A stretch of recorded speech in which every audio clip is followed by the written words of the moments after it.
ठीक से शुरू से ही कुछ चीजें बनाना स्टार्ट करेंगे। ठीक, तो हम वापस चलते हैं, यहाँ पे ओपन फोल्डर पे चलते हैं। ई ड्राइव में हमारा फोल्डर है, ई ड्राइव में चले, Node.js के अंदर वर्कशॉप 2, इसी के अंदर हम आज प्रोजेक्ट अपना बनाएंगे। तो हमने इसको फोल्डर को ओपन कर लिया है। ये एसक्यूएल का फोल्डर जो पड़ा हुआ है, इसमें हमारी क्वेरी पड़ी हुई है जो हमने अपनी टेबल वगैरह क्रिएट की थी। ठीक, हेल्प मिलेगी इससे हमें जब हम क्वेरी इंप्लीमेंट करेंगे। तो बाकी अब हम यहाँ से टर्मिनल स्टार्ट कर लेते हैं। हमको पता है कि सबसे पहले प्रोजेक्ट को इनिशियलाइज करने के लिए हमने npm init लिखा था।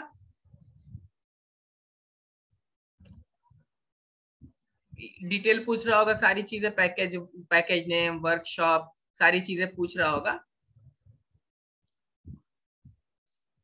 तो हम सिर्फ हमें कुछ अगर चेंज करना है तो ठीक है, तो मैं यहाँ पे एंट्री पॉइंट अपना चेंज कर रहा हूँ, app.js कर रहा हूँ, बाकी कुछ भी नहीं देना है मुझे। मतलब डिटेल आप दे भी सकते हैं, नहीं भी दे सकते हैं, सब आपकी चॉइस है। पैकेज.json में बन गई हमारी, यही पैकेज मैनेजर जो हमारे लिए याद रखेगा कि हमारे प्रोजेक्ट का वर्जन क्या है, पैकेज क्या है, डिस्क्रिप्शन और स्क्रिप्ट आगे अगर हम ऐड करेंगे तो उनको देखेगा, प्लस डिपेंडेंसीज जो हम इंस्टॉल करते जाएंगे उनको, सारी चीजें यही देखेगा। ठीक, तो ये हमारे पास आ गई है। नेक्स्ट जो चीज हमें चाहिए थी, पहला काम, हमें app.js बनाना है।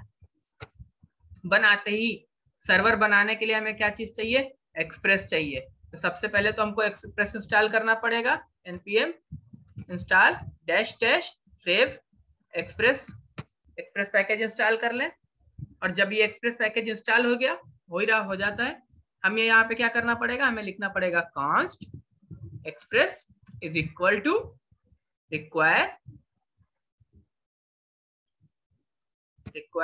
express। ये जो एक्सप्रेस मिला है, इससे इसको हम इनिशियलाइज करके अपनी एप्लीकेशन बनाएंगे। हमने const app is equal to express को इनिशियलाइज कर दिया, एप्लीकेशन बन गई हमारी। इसी ऐप को हम स्टार्ट करना है तो हमने app.listen कर दिया।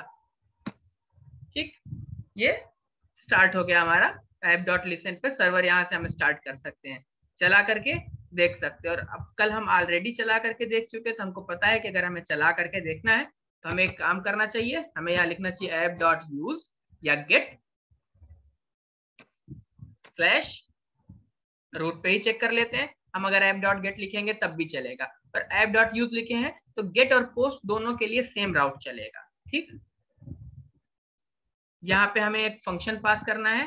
कौन सा फंक्शन, मिडिलवेयर, जो रिक्वेस्ट और रेस्पॉन्स दोनों को एक्सेस कर सकता हो। रिक्वेस्ट वो है जो क्लाइंट की तरफ से आएगा, रेस्पॉन्स वो है जिसके जरिए हम क्लाइंट को रेस्पॉन्स डिटेल भेजेंगे। और यहाँ पे हम लिख सकते हैं response.send, यहाँ कोई मैसेज लिख सकता हूँ। ठीक, अब हम इसको चला करके देख लेते हैं कि ये चल रहा है कि नहीं चल रहा है। नोट app.js, पोस्टमैन है हमारे पास, पोस्टमैन पे क्लिक कर लिया है, पोस्टमैन स्टार्ट हो गया है। ये कैलकुलेटर से अब हमसे कोई मतलब नहीं है। अब हम यहाँ पर अगर सिंपल सी पोस्ट रिक्वेस्ट भी भेज दें, बॉडी के किसी डेटा से कोई मतलब नहीं है, तो इसको हमें रिस्पॉन्स करना चाहिए। कुछ ना कुछ नहीं करता है तो इसका मतलब है कुछ ना कुछ इशू है। अब इशू कहाँ पर है वो चल करके देख लेते हैं।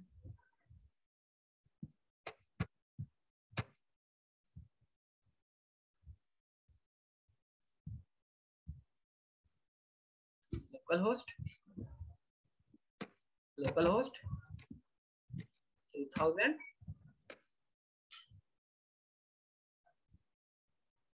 नहीं आ रहा है, चल के देखते हैं कि क्या दिक्कत हो रही है इसको। ठीक है, यहाँ पे मैं 3000 लिखना भूल गया हूँ, तो कोई पोर्ट मैंने दिया ही नहीं था। कहा ना, कोड गलती नहीं करता है, या तो हमारे सिस्टम में दिक्कत होगी और या तो हमसे गलती हो रही होगी, इसकी कोई गलती नहीं है। मैं 3000 पे बार बार इसको हिट कर रहा हूँ और पोर्ट मैंने दिया ही नहीं था इसको, तो मेरी गलती है, इसकी कोई गलती हो ही नहीं सकती। चलिए वापस से स्टार्ट कर लेते हैं। नोट app.js, इस बार 3000 पोर्ट पे स्टार्ट किया है, चल करके हिट करते हैं इसको, मिल गया आई एम वर्किंग। पोस्ट से हिट कर देते हैं क्योंकि app.use में दिया है, तो मेरे हिसाब से दोनों चलना चाहिए, दोनों चल रहा है।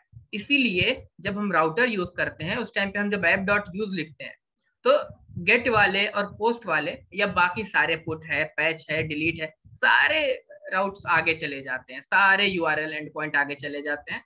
दिक्कत नहीं होती क्योंकि हमने ऐप डॉट यूज लिखा है। अगर ऐप डॉट गेट या ऐप डॉट पोस्ट से भेजेंगे तो सिर्फ वो पोस्ट या गेट राउट लेकर के जाएगा, इसलिए ऐप डॉट यूज का इस्तेमाल करते हैं। और ये एक्सप्रेस ने आपको बना के दिया है, अगर आपको खुद बनाना होता तो आपको बहुत एफर्ट देना पड़ता है इसके लिए।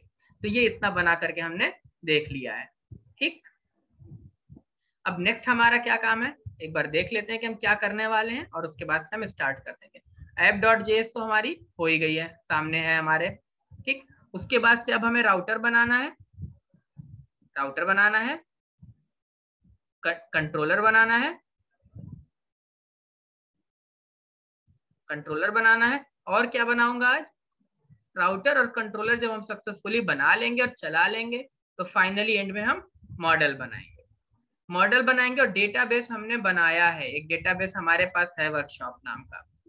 तो ये ऐप क्या करेगी, यहाँ से जो यूजर स्लैश यूजर वाली रिक्वेस्ट आएगी उसको सबको स्लैश यूजर को यूजर के राउट पे भेज देगी। भाई अलग अलग हर चीज के राउट्स होंगे, ये यूजर वाले राउट्स पे भेजेगी।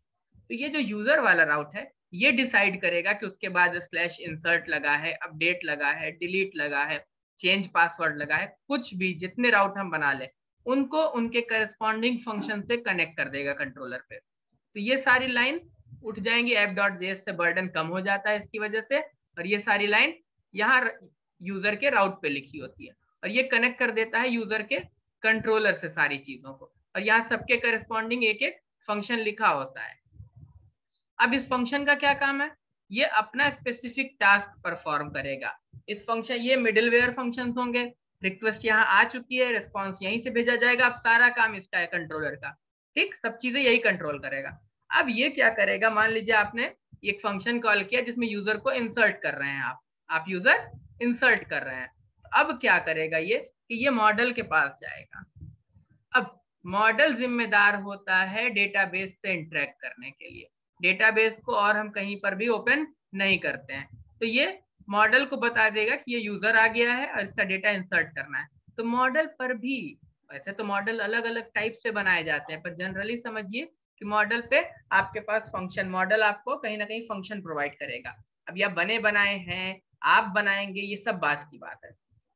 तो मॉडल पे एक फंक्शन है इंसर्ट का, जैसे ही आप ये यूजर का डेटा इस इंसर्ट फंक्शन को भेजते हैं ये इसको डेटाबेस में इंसर्ट करता है, इंसर्ट कर दिया। अब अगर आपको एक्नॉलेजमेंट चाहिए, इंसर्ट करने पर आईडी चाहिए, तो वो ये मॉडल के पास रिटर्न होकर के आती है।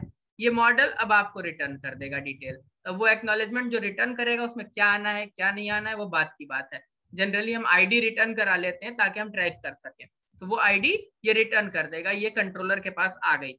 अब कंट्रोलर को डिसाइड करना है कि वो आईडी हमें फाइल में राइट करना है, किसी को ईमेल भेजना है, या एक ईमेल जिसका डेटा इंसर्ट हुआ है उसको ही हम ईमेल कर दें कि yes your account is configured successfully या यू आर रजिस्टर्ड सक्सेसफुली। तो वो सारा काम, अगर आपको ईमेल करना है, कुछ भी करना है, वो सारा काम यही कंट्रोलर पे होगा। राउटर का, ऐप डॉट जेएस का काम था राउटर को बता देना कि स्लैश यूजर के कुछ राउट आए हैं, कौन सा है उसको मतलब नहीं है, कौन सा है ये राउटर जानेगा, उसके हिसाब से कंट्रोलर के करस्पॉन्डिंग फंक्शन को कॉल करेगा। कंट्रोलर उस बेसिस पे कि इंसर्ट फंक्शन कॉल हुआ है उस बेसिस पे अपना डेटा उठा करके मॉडल को भेजता है और बताता है कि इंसर्ट करना है। मॉडल पर्टिकुलर टेबल में वो डेटा इंसर्ट करता है। भाई अब मॉडल भी अलग अलग टेबल के हिसाब से हम मॉडल बना लेंगे, ठीक, जैसे जैसे जरूरत होगी वैसे करके देख लेंगे। तो ये मॉडल उस टेबल में वो डेटा इंसर्ट करेगा। अभी अगर हम एसक्यूएल डायरेक्ट चला रहे हैं तो एसक्यूएल के बेस पे उठा के डायरेक्ट इंसर्ट एसक्यूएल चला के इंसर्ट कर देगा डेटा। डेटा डीबी में पहुंच गया, एक्नॉलेजमेंट में हमको आईडी मिल गई, वो आईडी या सारा डेटा ही एक्नॉलेजमेंट में आप ले लीजिए, वो सारा डेटा इसको वापस भेजेगा। अब आगे क्या करना है वो कंट्रोलर की मर्जी। अब कंट्रोलर आपको रिस्पॉन्स भेज देगा कि भैया रजिस्ट्रेशन हो गया है, या जो भी चीजें आपको लिखनी है, ईमेल भेजना है, ओटीपी भेजना है, सब कुछ यहीं पे लिखेंगे। काम सारा कंट्रोलर पर ही होता है, बाकी कहीं नहीं करते हम, या हेल्पर फंक्शन बनाए जाते हैं जरूरत के हिसाब से, वो अलग बात है। तो ये था फ्लो जिसपे हमें चल के जाना।